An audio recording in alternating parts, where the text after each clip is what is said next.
Bonjour à tous. J'espère que tout le monde a passé une belle semaine.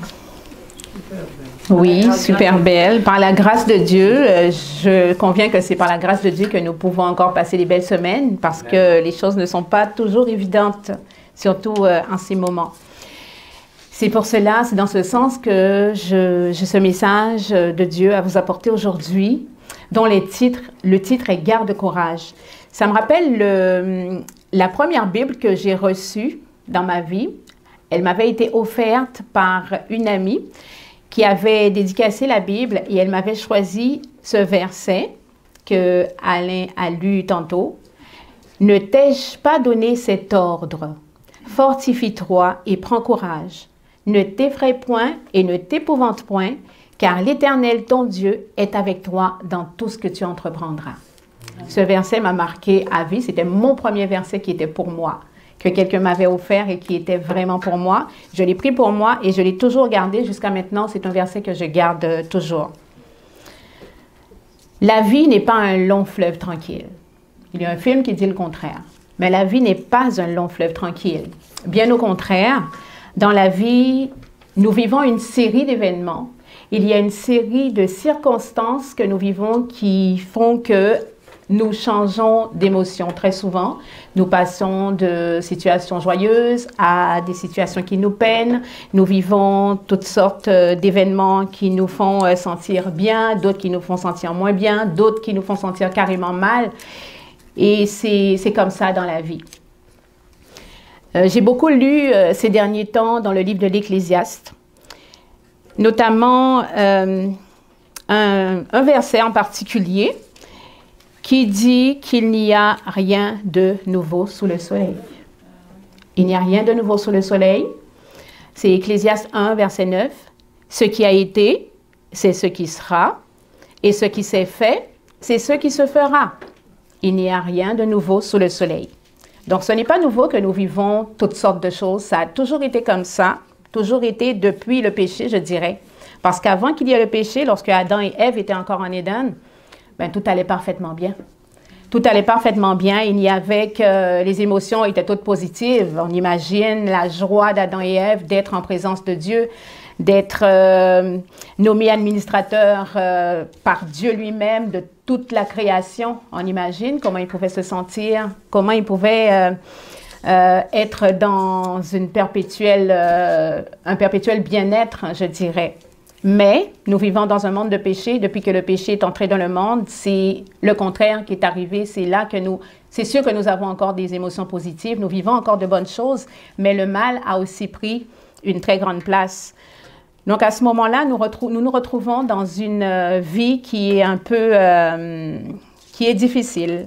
Il y a des hauts et des bas. Heureusement qu'il y a quand même des hauts dans certaines situations. Et je vous inviterai à prendre vos Bibles dans Ecclésiaste chapitre 3 et nous lirons ensemble du verset 1er jusqu'au verset 5, je dirais. Ecclésiaste 3, versets 1 à 5. Ecclésiaste 3, versets 1 à 5. Il est dit, « Il y a un temps pour tout et un moment pour toutes choses sous le ciel. Il y a un temps pour enfanter et un temps pour mourir, un temps pour planter et un temps pour arracher le plant, un temps pour abattre et un temps pour soigner, un temps pour démolir et un temps pour construire. Il y a aussi un temps pour pleurer et un temps pour rire, un temps pour se lamenter et un temps pour danser, un temps pour jeter des pierres et un temps pour en ramasser, un temps pour prendre dans ses bras et un temps pour s'éloigner de ceux que l'on prend dans ses bras. » Vous n'avez peut-être pas la même version, mais ça veut dire la même chose. Il y a un temps pour chercher et un temps pour perdre, un temps pour conserver et un temps pour jeter, un temps pour déchirer et un temps pour coudre, un temps pour garder le silence et un temps pour parler, un temps pour aimer et un temps pour haïr, un temps de guerre et un temps de paix. Je suis allée jusqu'au verset 8. Nous voyons qu'il y a un temps pour tout. Ce qu'il y a de positif là-dedans, c'est qu'on peut se rassurer, on peut s'encourager, on peut se réconforter en se disant que tout est passager en fait. Aussi bien les bonnes que les mauvaises choses. Même les situations les plus difficiles sont passagères. C'est pour un temps. C'est une chose qu'on peut se dire pour s'encourager nous-mêmes, que ça ne durera pas toujours. Ça va changer à un moment donné. Après la pluie, il y a le beau temps. Le soleil finira par briller. Après la nuit vient le jour. Le soleil finira par se lever et on se sentira mieux. Ce qu'on vit, c'est passager. On sait qu'il y a des jours meilleurs qui vont arriver. Si nous regardons la situation actuelle, maintenant, aujourd'hui, où nous sommes en 2021, les situations que nous vivons maintenant sont particulièrement difficiles. Tout le monde le sait, quel que soit là où on se trouve dans le monde, je pense qu'il y a vraiment des difficultés. Quand on regarde bien qu'est-ce que les gens vivent maintenant, nous côtoyons encore du monde. Et moi, il y a des personnes qui me confient ce qu'ils ressentent, ils me confient ce qu'ils vivent. Et des fois, je trouve ça un petit peu difficile de pouvoir les encourager. C'est pour ça que j'ai cherché, j'ai prié pour eux, j'ai prié pour demander à Dieu de m'aider à avoir les bonnes paroles, à avoir la bonne attitude pour pouvoir encourager ceux qui vivent des situations difficiles et qui nous en parlent. Il y a des personnes qui vivent en télétravail, qui pratiquent le télétravail depuis 1 an maintenant. Depuis le mois de mars, on est au mois de mars encore, dès demain, après-demain, je pense qu'on est encore, ça va faire 1 an qu'on vit cette situation. Il y a des gens qui vivent en télétravail depuis 1 an. Ça veut dire quoi? Pour des personnes que moi je connais personnellement, ça veut dire qu'ils ils ne voient plus d'autres personnes que leur propre famille où ils vivent. C'est vraiment la famille à la maison. Ils n'ont pas la possibilité d'aller au travail et de rencontrer des collègues comme ils le faisaient avant. C'est des personnes qui se retrouvent vraiment exclues, des personnes qui se retrouvent isolées parce qu'ils n'ont pas forcément une vie où nous, on peut aller à l'église, par exemple, 1 fois par semaine encore. Ça existe encore à certains endroits, pas partout, parce que des fois, les églises sont complètement fermées. Mais il y a des personnes qui sont en télétravail et qui n'ont aucune autre option de pouvoir socialiser.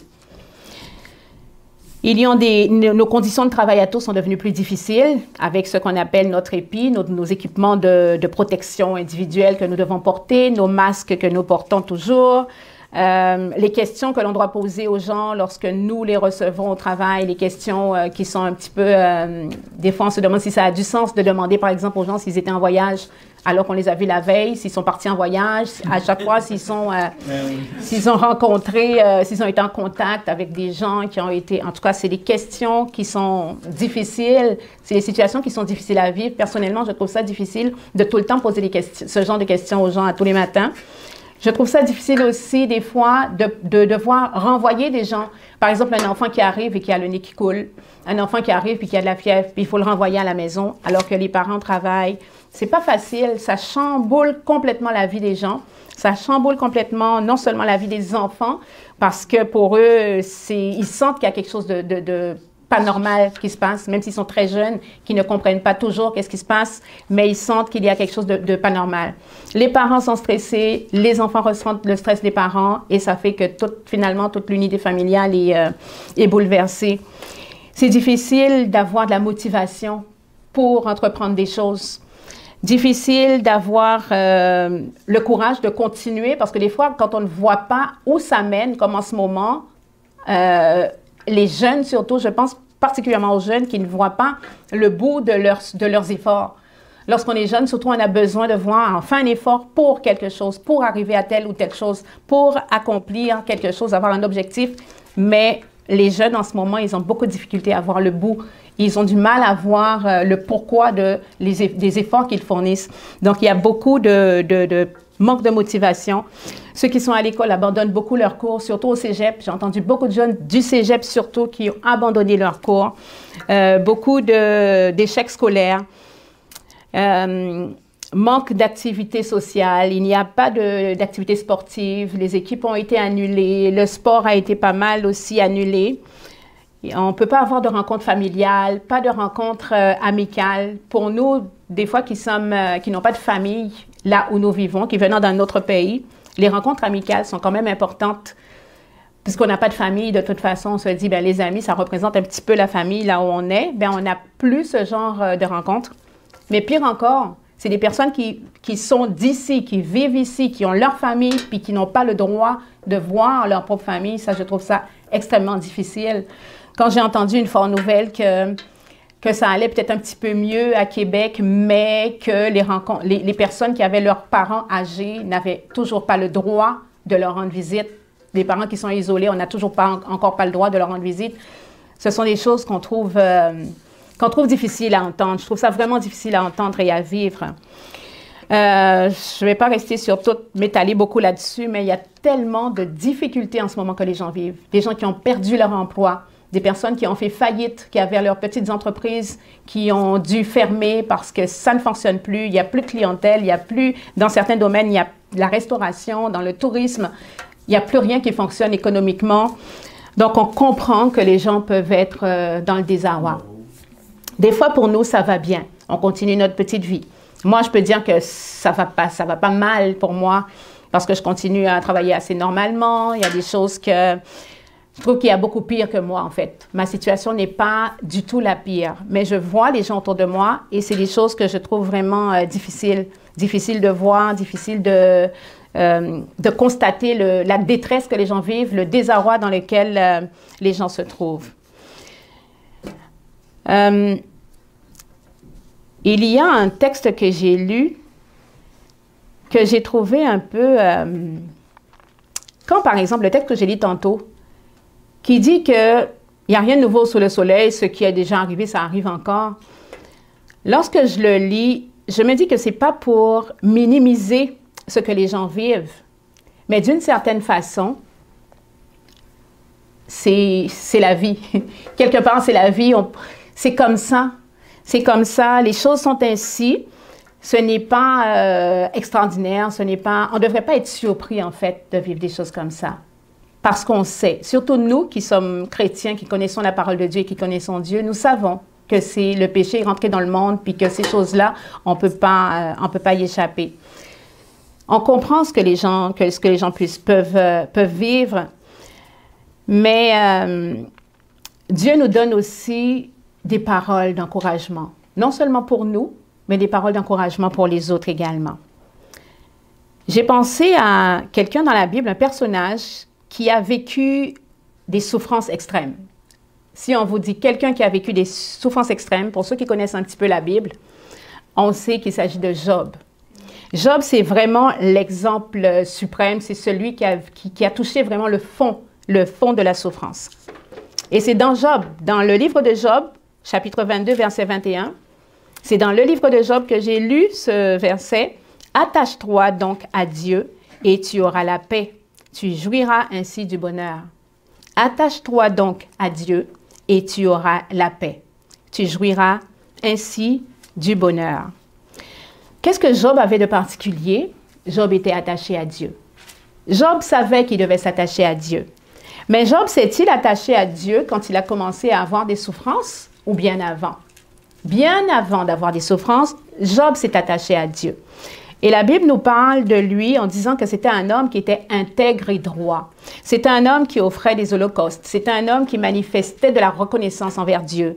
C'était quelqu'un qui avait une confiance absolue en son Dieu, si bien que après avoir tout perdu, il s'est prosterné devant Dieu. Il s'est prosterné devant Dieu et il a accepté que l'Éternel avait donné. L'Éternel lui avait tout donné. Puis que l'Éternel, même s'il avait repris, il voulait que le nom de l'Éternel soit béni. Ça, c'est vraiment une marque, une grande marque de foi. Job n'a pas accusé Dieu à aucun moment, même s'il a été encouragé à accuser Dieu de la part de sa propre femme. Job a eu confiance en Dieu, il a béni le nom de l'Éternel et il a loué Dieu jusqu'à la fin. L'exemple de Job, c'est vraiment un exemple qui nous montre que la souffrance peut atteindre tout le monde. L'exemple de Job nous montre que le malheur atteint le juste, autant que les méchants. Le malheur atteint le juste. Mais ce qui fait la différence, c'est cette relation que nous avons avec lui. Imaginez quelqu'un qui n'a aucune relation avec Dieu, quelqu'un qui ne croit pas en Dieu ou qui a une vie qui n'est pas... Il n'y a pas du tout de spiritualité, il n'y a pas de relation avec Dieu. Imaginez comment ces personnes passent à travers l'épreuve. Ça doit être dur. Là, je ferai un petit peu un parallèle entre la structure d'un conte la structure narrative d'un conte et notre vie, la vie de Job ou la vie de chacun d'entre nous. Dans les contes, je parle du conte parce que dans certaines versions, le livre de Job commence comme un conte. Il était une fois un homme appelé Job. Pas toutes les versions, mais il y en a qui commencent comme ça. Il était une fois, comme pour un conte. Normalement, la structure du conte, c'est qu'il y a un personnage principal. Le personnage principal a une quête. Donc, il cherche quelque chose, il a un objectif à atteindre, il a un projet, il a un but, il a un objectif à atteindre. Et il va rencontrer des embûches. Il va passer par des péripéties. Il va passer à travers des situations comme nous dans notre vie où nous vivons toutes sortes de circonstances. Pareil, le personnage va vivre toutes sortes de choses, mais il va rencontrer sur son chemin des adjuvants d'un côté, puis des opposants de l'autre. Les adjuvants, ça va être tous ceux qui vont l'aider d'une manière ou d'une autre, ne serait-ce que par une parole d'encouragement, ne serait-ce que par un geste pour pouvoir l'aider, ne serait-ce que dans la façon de lui donner quelque chose, de lui donner un objet pour pouvoir l'aider à poursuivre son chemin. Et les opposants vont être là pour lui mettre les bâtons dans les roues. Les opposants vont être là pour gêner, en fait, sa progression, pour le faire tomber d'une certaine façon. Quand on regarde nous dans notre vie, ou bien Job, c'est pareil, c'est la même chose. Job, avant, il avait des projets. On voit que Job, il a 10 enfants, il a une femme. Donc, Job, on sait que c'est un homme qui s'est marié. Avant de se marier, il a eu des projets de mariage. À un moment donné, il a eu envie de fonder une famille. Donc, Job, il a sa femme. On voit qu'il a eu 10 enfants. Et tout va bien. C'est vrai que tout va bien pour lui. Il croit en Dieu. Il loue l'Éternel. Il offre des holocaustes à Dieu pour lui et pour ses enfants. Et à un moment donné, il y a quelque chose qui arrive. Job ne le voit pas, il ne le sait pas. Mais la Bible nous dit que c'est Satan qui a demandé à Dieu de le mettre à l'épreuve. Il dit, c'est ton enfant, il te fait confiance, il croit en toi, il t'aime parce que tu lui as beaucoup donné. Mais si tu lui enlèves les choses que tu lui as données, est-ce qu'il continuera de t'aimer? Je parie qu'il te maudira. Alors, on voit qu'il y a... Nous, en lisant la Bible, nous voyons qu'il y a Satan en arrière qui veut le faire tomber pour qu'il puisse maudire Dieu et se détourner de lui. Mais Job, il ne voit pas tout ça. Il passe à travers ses épreuves.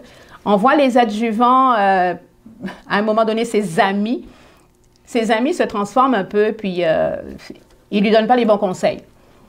On voit sa femme qui aurait pu être la personne à ses côtés pour pouvoir l'aider. C'est pour ça que Dieu a créé la femme, n'est-ce pas? Il a pris la femme de la cote de l'homme pour qu'elle soit à ses côtés, pour pouvoir soutenir et aider. Mais là, sa femme, c'est celle qui lui dit « Maudit Dieu et meurs ». Donc, on voit que la femme se transforme, elle aussi, en opposant pour pouvoir lui mettre encore des bâtons dans les roues pour qu'il se perde, pour qu'il s'enfonce encore davantage. Donc, à la fin, qu'est-ce qu'on voit? La vraie personne, le vrai adjuvant, la véritable aide, le support, le soutien réel que Job a, c'est Dieu lui-même. C'est Dieu lui-même.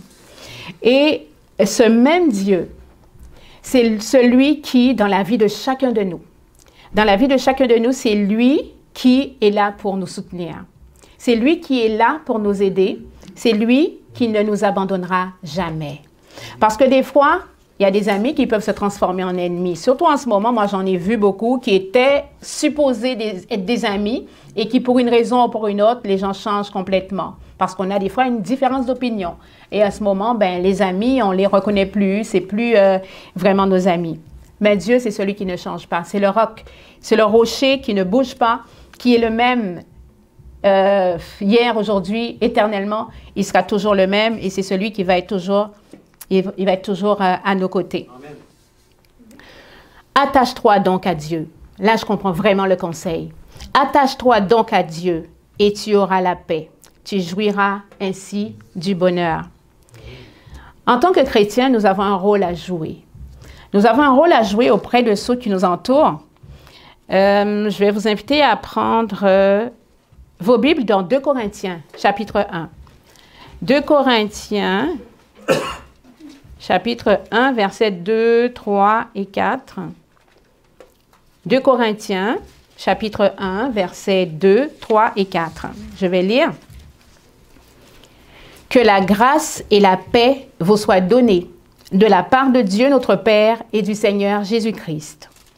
Béni soit Dieu, le Père de notre Seigneur Jésus-Christ, le Père des miséricordes et le Dieu de toute consolation, qui nous console dans toutes nos afflictions, afin que par la consolation dont nous sommes l'objet de la part de Dieu, nous puissions consoler ceux qui se trouvent dans quelque affliction. Parce que c'est Dieu lui-même qui nous console. Puisque Dieu nous console, nous aussi, nous pouvons consoler ceux qui sont dans l'affliction, parce que nous le connaissons. Nous le connaissons, nous savons qu'il est capable de nous consoler et qu'il nous a placés pour que nous soyons des adjuvants pour ceux qui sont autour de nous, pour que nous soyons soutien, pour que nous soyons réconfort, encouragement pour ceux qui nous entourent. Dieu lui-même nous aide, c'est lui qui nous aide, c'est le premier qui sera là toujours pour nous. Jésus nous l'a promis d'ailleurs lorsqu'il nous a dit qu'il serait avec nous tous les jours jusqu'à la fin du monde. Ça veut dire que quelle que soit l'épreuve que nous traversons, même les moments les plus sombres, nous savons qu'il ne nous abandonnera jamais. Il est là. Et lorsque nous ne voyons pas ces pas dans le sable, je ne sais pas si vous connaissez cette image, des pas dans le sable. Oui, exactement, c'est qui nous a pris sur ses épaules. Puis il nous porte dans ses bras. Il ne nous abandonnera jamais. C'est lui qui met en nous le fruit de l'esprit, comme dit Galates, dans Galates chapitre 5, versets 22, 23. Mais le fruit de l'esprit, c'est l'amour, la joie, la paix, la patience, la bonté, la bénignité, la fidélité, la douceur, la tempérance. C'est le fruit de l'esprit. D'où ça vient? D'où vient ce fruit de l'esprit? Ça vient de Dieu lui-même, qui le met en chacun de nous. Et quelles que soient les circonstances. Avez-vous déjà remarqué que vous êtes capable de sourire à travers vos larmes? Lorsqu'on a Dieu, qui met en nous cette joie, qui met en nous cette paix, même si nous traversons des périodes où c'est normal de pleurer. Même Jésus a pleuré lorsqu'il a constaté la mort de son ami Lazare, par exemple. Il a pleuré sur Jérusalem également. Même lorsque nous pleurons, ce qui est tout à fait normal, nous sommes capables de garder en nous cette joie que Dieu lui-même a déposée, qu'il a mis en nous lui-même. Cette joie, cette paix qu'il a mis en nous. Et la patience qu'il nous donne nous permet d'écouter ceux qui nous entourent. Cette patience nous permet de supporter ceux qui nous entourent parce que à certains moments, il y a des gens qui deviennent un petit peu plus irritables. Ils deviennent plus irritables, ils vont moins bien, ils sont plus stressés, ils sont fatigués et ils vont peut-être nous parler de façon blessante. Mais lorsque nous avons de la patience, lorsque nous avons le fruit de l'esprit, nous avons l'amour, nous avons la bonté, nous avons toutes ces belles qualités que l'Esprit de Dieu met en nous, bien, nous sommes capables de supporter. Nous sommes capables de supporter, de mettre une distance entre ce que la personne nous dit et la personne elle-même, parce que c'est ce que Dieu fait avec nous. Dieu met une grande distance entre nous et notre péché. Il a en horreur notre péché, mais nous, il nous aime d'un amour infini. Donc, cet amour que Dieu nous donne sans condition, cet amour inconditionnel, nous pouvons aussi l'apporter à d'autres parce que nous l'avons reçu. C'est sûr qu'on ne peut pas donner ce qu'on n'a pas reçu, mais lorsque nous l'avons reçu, nous pouvons la donner aux autres. Et ça, c'est notre rôle. C'est le rôle que nous avons à jouer. Sans oublier que ce que Dieu nous ordonne, il nous le donne. S'il nous demande de le faire, s'il nous demande d'être un aide, s'il nous demande d'être un soutien, un réconfort, un encouragement pour les autres, c'est parce qu'il nous donne la possibilité de le faire. Il le met en nous pour que nous puissions être pour les autres la même chose que nous recevons de lui, que nous puissions l'apporter aux autres. Donc, c'est ça qu'il nous demande. Je voudrais finir ce message qui n'est pas... j'espère que le message est clair. L'important, c'est qu'il soit clair, qu'il soit concis et que nous ayons envie de mettre en pratique ces paroles de Dieu qui sont, j'allais dire, qui sont tellement faciles. Ce n'est pas des choses difficiles que Dieu nous demande parce que c'est lui qui nous le donne, c'est lui qui le met en nous. On a juste à le déverser. Donc, recevons pour nous-mêmes, recevons en nous et après, ben, ça va être facile pour nous de le propager, de le déverser sur les autres. Je voudrais terminer avec un chant. Garde courage, comme le titre du message ici, parce que nous avons besoin de garder courage nous-mêmes. Le chemin n'est pas facile. Le chemin est parsemé d'embûches, on l'a vu, mais aussi nous avons de l'aide que Dieu a mis autour de nous. Dieu a placé autour de nous des personnes qui vont être là pour nous aider. Dieu nous a placés également comme aide pour ceux qui nous entourent. Et surtout, nous devons regarder en haut. Nous devons regarder en haut parce que c'est Dieu qui est là. La bonne nouvelle, c'est qu'il a déjà frayé un chemin pour nous. Il a déjà frayé un chemin pour nous. Là où il nous demande d'aller, il nous accompagne. Le chemin est tracé. Donc, faisons-lui confiance. N'ayons pas peur, n'ayons aucune crainte, mais traversons, passons avec lui. Allons sur l'autre rive avec lui, si c'est lui qui conduit le bateau. Où est le problème? Aucune inquiétude à avoir. Garde courage, ne crains pas, car un chemin est déjà frayé pour toi.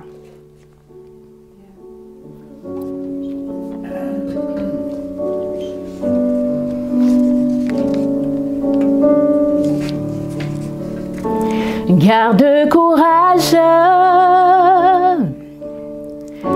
ne crains pas, un chemin est déjà frayé pour toi. Garde courage, n'abandonne pas, pose tes pieds sur les traces de ses pas. Si tu marches dans le désert, avalant de la poussière, si la douleur est torride, que ce moment fait souffrir, une route va s'ouvrir et tes yeux vont parcourir la gloire qui est à venir. Garde courage, ne crains pas, un chemin est déjà frayé pour toi. Garde courage, n'abandonne pas, pose tes pieds sur les traces de ses pas. Délivrés de la souffrance, rachetés dans nos absences, nous retournerons ensemble, habités dans sa présence, et nous crierons de joie le triomphe du combat, d'avoir pu garder la foi. Garde courage,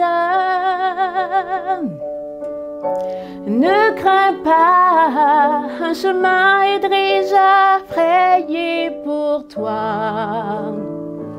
Garde courage, n'abandonne pas, pose tes pieds sur les traces de ses pas. Garde courage.